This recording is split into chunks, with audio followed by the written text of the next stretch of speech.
going to now bring, I think, two individuals that I'm really excited to talk to, Panama Jackson and Jesse Holland. How are you gentlemen doing? Doing well. Doing great. Glad to meet you. Always glad to see, some great things, particularly Black men are doing, and you all are like unequivocally saying this is what we're doing for our Black men and boys. And you've introduced a program called The Talk. It's about Black male power. And you've got a town hall that's coming up on June the 6th. Tell us why you all decided to do this at this time. Well, I'll just say that I've been living in the world of the Black Panther for a while. I've written a couple of Black Panther books, including my most recent, Black Panther Tales of Wakanda. And one of the things that we don't talk about when we talk about the Black Panther is the relationship between T'Chaka, who was the king, and T'Challa, who was the son. That whole story revolves around the relationship between a son and his father.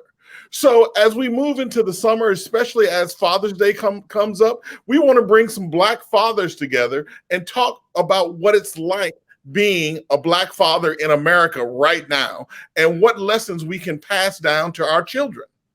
Interesting. Panama, you're right here in Southeast in Ward 8. Yes, where we often talk about the absence of fathers, but we never talk about the presence of fathers. And so, again, tell us, what this program means to you and why you've decided to engage in this at this time. Yeah, two things. I'll start with the second one first. Obviously, conversations like this with other Black men that I know and respect, who I think are doing the work in the community to enlighten and engage and just, put out positive imagery and positive discussions. I mean, I'm there all day, every day. But in terms of the interesting narrative of fathers being absent, I had this conversation with my brother Jesse here and some other folks yesterday about, I live here in Southeast. My daughter was in one of the schools here in Southeast, and I remember being unfortunately surprised at just how present Black fathers were at school, picking up their kids, dropping them off. Like I hate that I was somebody who got caught up in the whole stereotype myself, and I don't know, made myself exceptional or whatever. But there's Black dads everywhere. In fact, in my neighborhood, every single day, you see Black dads in their best, their flyest New Balance, pushing their kids around in strollers. We probably could start like a Black dad stroller group in my neighborhood alone. It would be the strangest collection of Black men of all time. But it could happen and it would be entertaining. And it just speaks to the fact that, people like to live on narrative, but there's a difference between what you feel and what's real. And what's real is that in a lot of these places that we downplay the significance and the presence of Black males, we're there all day, every day in all the same places that we're supposed to be. I've witnessed that, and I'm not like that. I'd love to see that stroller brigade. I think that would be a great thing to cover.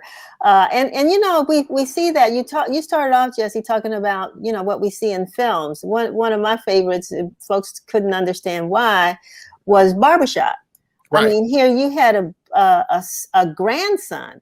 This was a barbershop that passed 2 generations, and then it ended. I don't know if it'll ever come back because he had a son, right? That's the last episode, I think, when there was another child. But it was all about the legacy of the men in the family and the barbershop and the men that came into those barbershops and the issues that they talked about.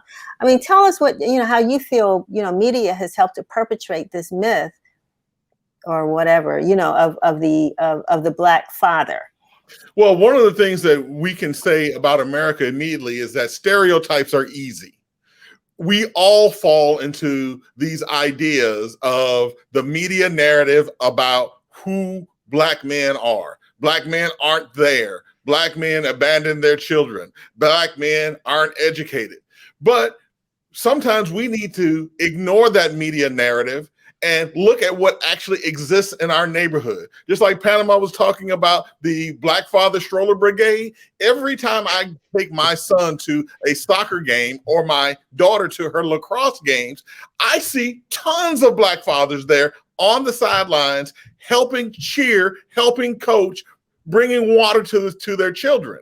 So if you can ignore some of the things we see in the media and look at what you actually see around you, you'll see the parts that Black men play in their, not only in their sons' lives, but in their daughters' lives as well.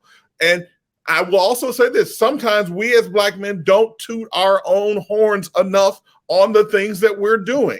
I will tell you, Panama has my mind going on that Black Father Stroller Brigade thing, because it actually show people what Black fathers are out there doing. You know, sometimes when the police want to know you're there, they turn on every siren on their car so you can see where they are. Maybe that's what we should do as Black men.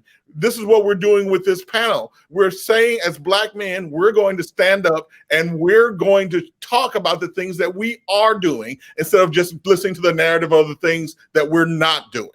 I think the time is now, and right. I think Black fathers who probably, and Black men, you know, who've really sort of been bludgeoned over the past couple of years. And I mean, physically, we've, you know, because of George Floyd and what we've been seeing with Black men all across the media again, and the police encounters where Black men end up dead as a result, as if, you know, this is the crisis, which it is. But, you know, and even I have to go far, because you talked about, Jesse, you talked about lacrosse and soccer, but, you know, some people might say, well, that's a certain group of Black men. But Panama, you know, you and I see another group. They're the ones that are picking it up from school, like you said, daycare, and it's not a socioeconomic thing, right? So I'm rambling right now, but, you know, jump in and just, you know, kind of bring home the point of why this panel that you're doing is so important, and how people can actually tune in and get involved.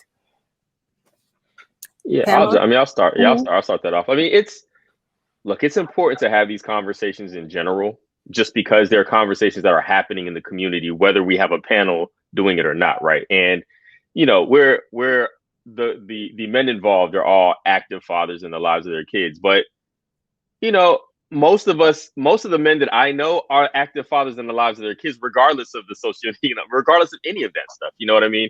I grew up around, my family's from Alabama.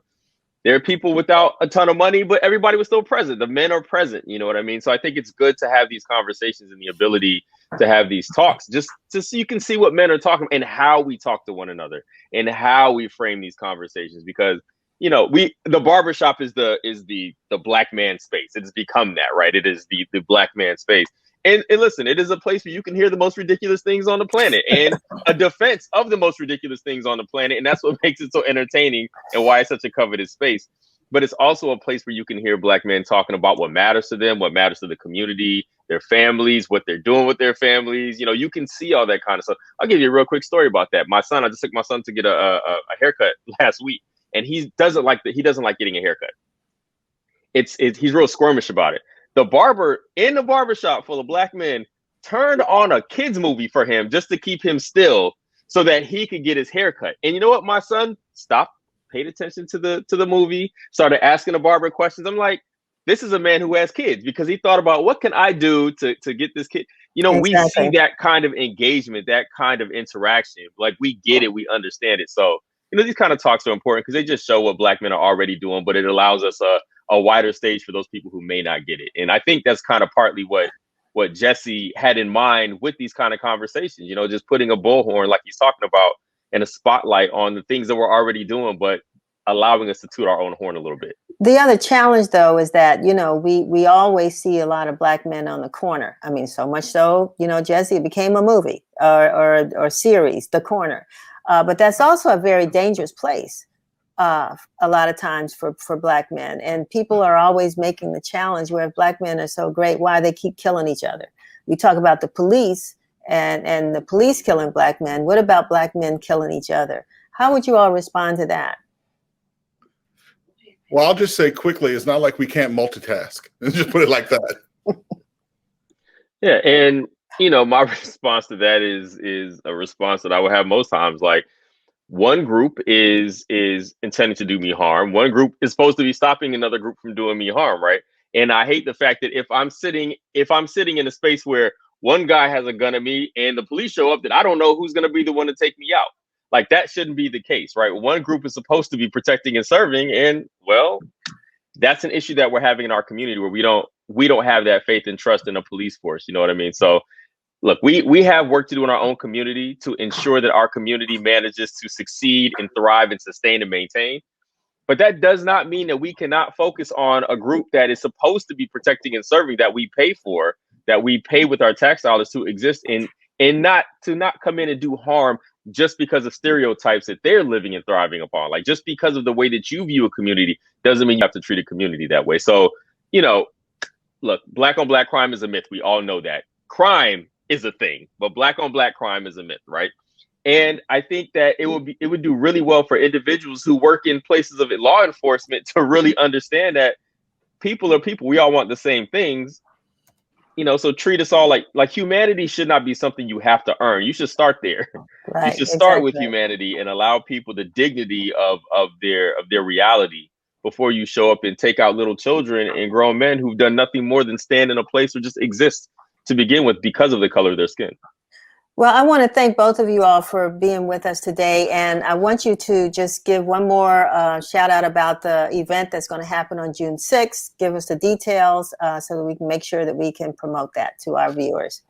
All right. As you see there on the flyer, the event is going to be June 6th at 3 p.m. You can go to bit.ly/bsuperherodad to register, or you can follow us on Facebook Live at author at Jesse J. Holland, where we'll be there live on June 6th. All right.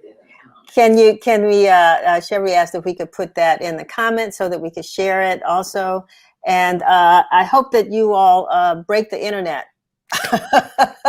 Thank you. We'll do our best. The black men signing on. Thank you so much for joining us today, and have a happy and safe weekend. You too. You too. All righty.